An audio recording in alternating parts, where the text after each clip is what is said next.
Now, with news of a British victory in the London Marathon and the rest of today's sport, here's Rob Bonnet.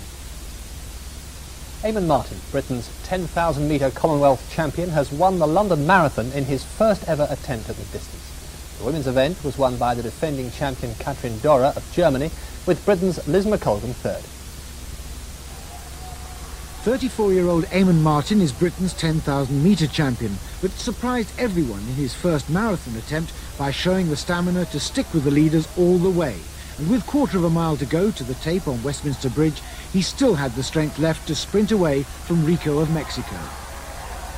Because I was so inexperienced at running marathon, I was very concerned about pushing it on in the last part of the race. And I actually felt very comfortable for the last 4 or 5 miles, but I could see it was between me and the other guy, and I knew that when it comes to a dash for the finish, there's no one in the world who could probably beat me. Although I was a bit concerned whether I could actually pick my legs up and sprint at the end of a marathon.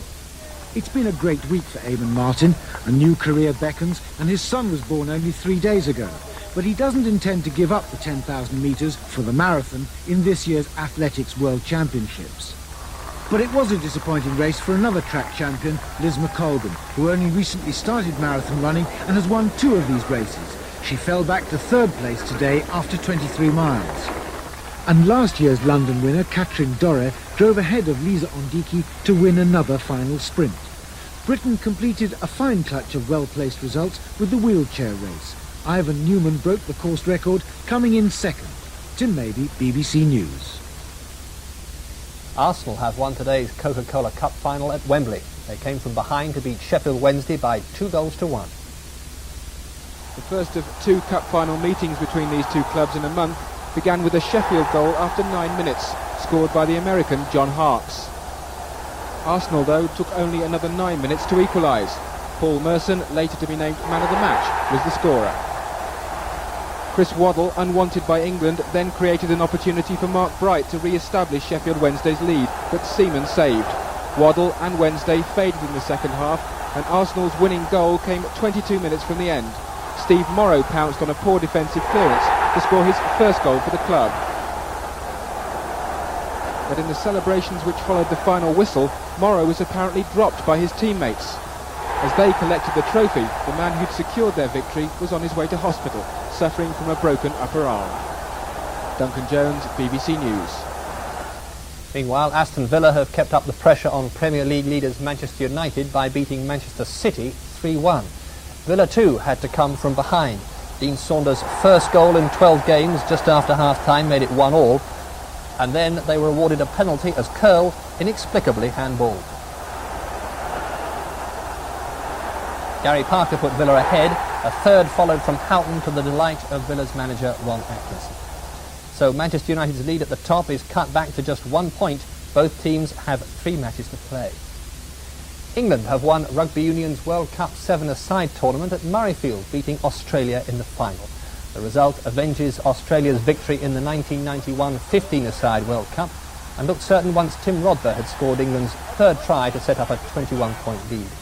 Australia came back strongly in the second half, but England held on to win by 21 points to 17. A remarkable result given the criticism England had received for fielding an inexperienced squad with only 3 full caps between them.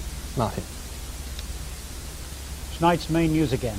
The Prime Minister has said imposing tougher sanctions, not military intervention, is the right weapon against Serbia now. In Bosnia, the United Nations has started flying wounded people from the besieged town of Srebrenica. And that's the BBC News tonight. Good night.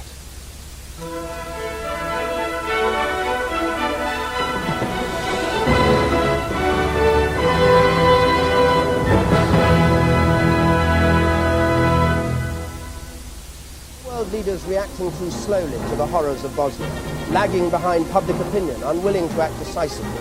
In Panorama, the public cross-examines politicians on why they don't do more. That's Panorama, tomorrow night, BBC One at 9:30. Good evening. I hope you've had a good weekend so far, though of course you'll have had to enjoy the rain today for it to be good in Northern Ireland, Northern England and Southern Scotland. These are the radar pictures from this afternoon. As you can see, the rain is moving slowly, ever so slowly, northwards. In fact, most places up there have had about half an inch, but Keswick in Cumbria has had the best part of an inch, 22 millimetres. That's the situation at the moment. This low is moving slowly, ever so slowly, in towards us, so things are only going to change slowly overnight. This is a simulated rainfall on cloud picture overnight. You can see most of it again, that band across northern England, southern and western Scotland. But temporarily we'll see some more rain in Northern Ireland as well. For the rest of us, for England and Wales, well, a dull and drizzly night, so that means temperatures 9 or 10 degrees. Relatively mild night, the wind's slowly dying down. A little bit more chilly further north. In fact, there could even be a touch of ground frost in north-east Scotland at first.